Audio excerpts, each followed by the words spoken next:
Brian Powell of I Run Far here with Darcy Piceu before the 2015 Hardrock 100. Welcome back, Darcy. Thanks. I was looking at the runner's manual this morning. Are you really the three-time defending champ? Yeah. Is that in the runner's manual? That is. They have like every year. No pressure. No pressure? No pressure at all. you have. It doesn't seem like you've run with pressure the last couple years. Well, I don't know. Doesn't feel that way? I think you're always a little bit nervous beforehand, yeah. Yeah. On the pointy end of the field this year, you've got a big change. You've been racing Diana Finkel for a number of years, and she's not here this year. I know, sadly. Yeah.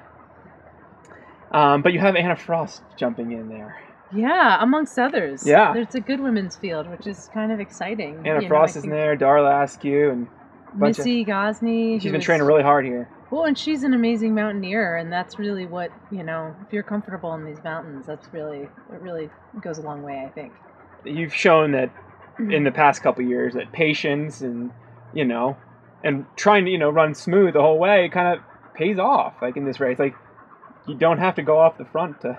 Yeah, I think it's all about just being smart as opposed to trying to really go wildly fast too soon. As you know. I mean, that's kind of the name of the game in 100-milers, I think. And how do you do that here?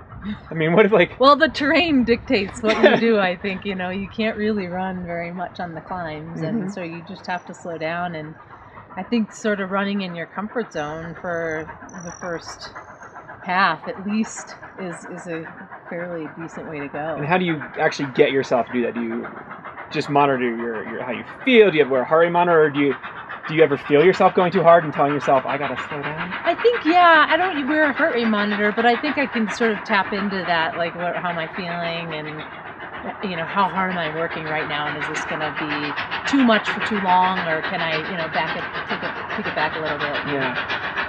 And your fitness is there.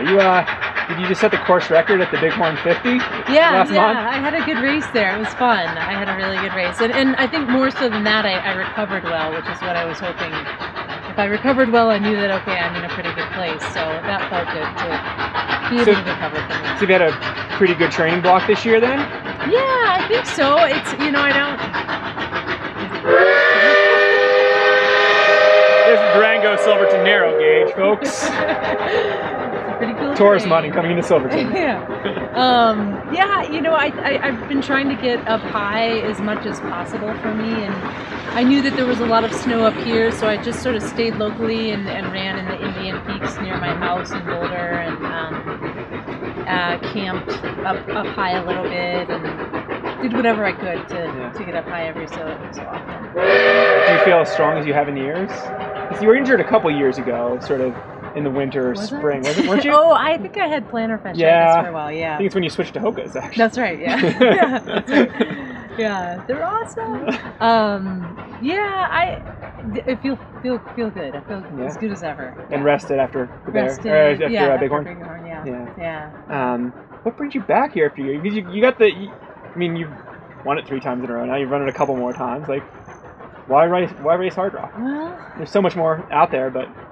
I think you race it once and something happens. There's some kind of little bug in the air out here that just keeps you coming back. And I always say that it's this community of people, and you've been here long enough now to know that it's so special, and the people that come back here are so special, and it's just these mountains are so gorgeous, and I don't usually come back to races, but this is one that really is a pretty amazing place. It's a big mountain family. It really is. It really is. It's like a little family reunion every year. I mean, this will be my first time running it, but I know at least half the field. I mean, that'd be conservative to say. I'm friends with half the field. You know everybody, yeah. It's just like, you can talk about what food's going to be at what aid station. Or exactly. Does Rock have enough tequila for Kroger's canteen? It's just... Yeah, it's everybody's got their own little character, it's small spirit, enough to know what that character is and who those people are.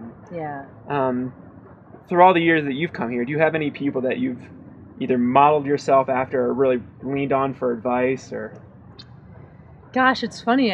Rock Horton's staying here, and he's a mentor. He's such an amazing person, and he embodies this race, I think, better than most.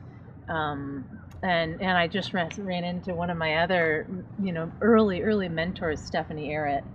And I paced her ages ago, and Peter Backwin, and that whole crew that has been around for ages. And they're still coming back, and now they're pacing people, but still, they're here, and so something keeps everybody coming back. You don't have to be racing to be part of that family. And that's right. There have been people like, I mean, how many times has Anton Krupicka been here and never run the race? Yeah, exactly. I think I paced it 6 times before I ever ran it. This is my 7th time up here, like in July for Hardrock. Yeah.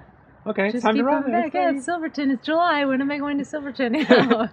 And these mountains are beautiful. Like, what's your favorite aspect? Is it the mountains themselves? Is it the wildlife? Is it the flowers? What? Gosh, I mean, it varies from year to year. I think the wildflowers can be really spectacular in American Basin and that area. And I've heard right now, especially because we've had such a wet spring, that things are just in full bloom right now. And we've got a lot of snow melt happening, and I think it's just going to be. I think we're going to be in for a treat this year for sure. It's going to be wet, but that means also things are blooming, and it's going to smell good, and so the feet will be a little. Our feet are going to be wet. No matter what. No matter what. We were talking about it. Shoe changes. You can do them if they feel good, but yeah, exactly. Just do it because it feels good. Otherwise, it's pretty much a moot point. Yeah. Yeah. There's a lot of water on the course. Do you carry all your water, or do you take any water off the course? Like dipping from streams? I never have. No, I haven't.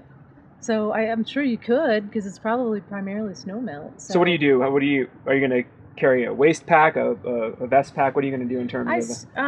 I start with a spry vest from Ultraspire, and then a handheld from Ultraspire as well, and then so I'll start with that little vest so I can carry a raincoat and things and food, and then a water bottle for the first.